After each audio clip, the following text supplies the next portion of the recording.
یہ جگہ ہمیں یہ نہیں بتاتی کہ کوئی غیر انسانی مخلوق تھی، یہ ہمیں یہ بتاتی ہے انسان خود علم سے ڈرتا بھی رہا ہے۔ گوبکیلے تیپے زمین کے نیچے دفن ہے، مگر اس کا سوال اب بھی زندہ ہے۔ ہم کیا محفوظ کرنا چاہتے تھے اور کس سے؟ سمیرین سکرپٹس میں طوفان سے پہلے کے علم اور اس کے بعد علم کے ختم یا چھپ جانے کا تصور موجود ہے۔ یہ خیال بار بار ملتا ہے کہ انسان کچھ جانتا تھا مگر پھر وہ علم کھو گیا یا چھپا دیا گیا۔ یعنی یہاں لوگ رہنے نہیں آتے تھے، یہاں لوگ کچھ حاصل کرنے آتے تھے۔ گوبکیلے تیپے کے ستونوں پر بنے جانور اکثر خطرناک ہیں۔ سانپ، جنگلی سور، درندے، شکاری پرندے، یہ انتخاب اتفاقی نہیں ہو سکتا۔ قدیم تہذیبوں میں جانور طاقت، خوف، قدرتی قوانین اور کائناتی نظم کاسمک آرڈر کی علامت ہوتے تھے۔ قدیم انسان کن چیزوں کو خطرناک سمجھتا تھا؟ یہ جگہ صرف ماضی نہیں چھپا رہی، کہ شاید کچھ محفوظ کر رہی ہے۔ ہم نے یہ سوال تو بہت سنا کہ گوبکیلے تیپے کس نے بنایا، اور یہ بھی جان لیا اسے جان بوجھ کر دفن کیا گیا۔ لیکن آج ہم ایک اور زیادہ خطرناک سوال پوچھنے جا رہے ہیں۔ آخر ایسی کیا چیز تھی جسے چھپانا ضروری سمجھا گیا؟ یہ جگہ صرف ماضی نہیں چھپا رہی، کہ شاید کچھ محفوظ کر رہی ہے۔ آج کی ویڈیو میں ہم جاننے کی کوشش کریں گے گوبکیلے تیپے کا اصل کردار کیا تھا؟ کیا یہ صرف عبادت گاہ تھی یا علم کا مرکز؟ قدیم انسان کن چیزوں کو خطرناک سمجھتا تھا؟ اور قدیم متون میں محفوظ علم کا تصور گوبکیلے تیپے سے کیسے جڑتا ہے؟ آرکیولوجی ہمیں بتاتی ہے کہ گوبکیلے تیپے ایک عام رہائشی بستی نہیں تھی۔ یہاں مستقل گھروں کے آثار کم ہیں، روزمرہ زندگی کے نشانات محدود ہیں، مگر مونومنٹل سٹرکچرز بہت نمایاں ہیں۔ یہ سب ایک بات کی طرف اشارہ کرتا ہے کہ یہ جگہ خاص مقصد کے لیے استعمال ہوتی تھی۔ یعنی یہاں لوگ رہنے نہیں آتے تھے، یہاں لوگ کچھ حاصل کرنے آتے تھے۔ گوبکیلے تیپے کے ستونوں پر بنے جانور اکثر خطرناک ہیں۔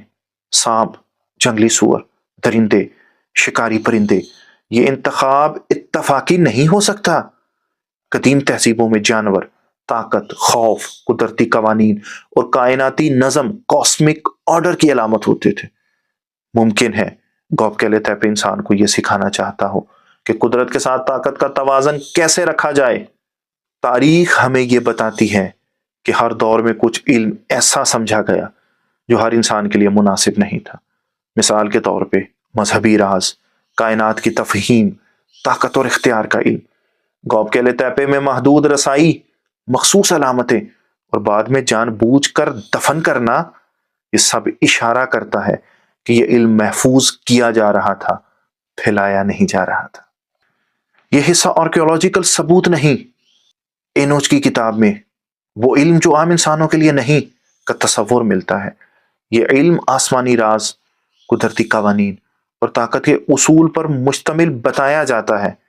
گوبکیلے تیپے بھی شاید ایسا ہی ایک مرکز تھا جہاں علم سکھایا نہیں جاتا تھا بلکہ محفوظ رکھا جاتا تھا۔ سمیرین سکرپٹس میں طوفان سے پہلے کے علم اور اس کے بعد علم کے ختم یا چھپ جانے کا تصور موجود ہے۔ یہ خیال بار بار ملتا ہے کہ انسان کچھ جانتا تھا مگر پھر وہ علم کھو گیا یا چھپا دیا گیا۔ گوبکیلے تیپے شاید اسی منتقلی کے دور کی علامت ہے۔ انوما ایلش میں کائنات کو نظم، آرڈر اور انتشار کے درمیان جدوجہد کے طور پر دکھایا گیا۔ گوبکیلے تیپے کے ستون اور جانور اسی کائناتی نظم کی زمینی نمائندگی ہو سکتے ہیں۔ جدید تحقیقی مقالے یہ بتاتے ہیں گوبکیلے تیپے کا استعمال مخصوص ادوار اور رسومات کے لیے تھا۔ یہ جگہ طاقت، شناخت اور سماجی نظم کو قائم رکھنے میں کردار ادا کرتی تھی۔ اسے دفن کرنا دراصل اس نظام کو بند کرنا تھا، ختم کرنا نہیں۔ یعنی جو کچھ یہاں تھا وہ مٹایا نہیں گیا، وہ محفوظ کیا گیا۔ گوبکیلے تیپے غالباً یہ محفوظ کرنا چاہتا تھا۔ علامت علم، طاقت اور خوف کا توازن، سماجی نظم کون جانتا ہے کون نہیں، قدرتی قوانین کی سمجھ، اور شاید ایک ایسی یاد جو ہر نئی نسل کے لیے موزوں نہیں تھی۔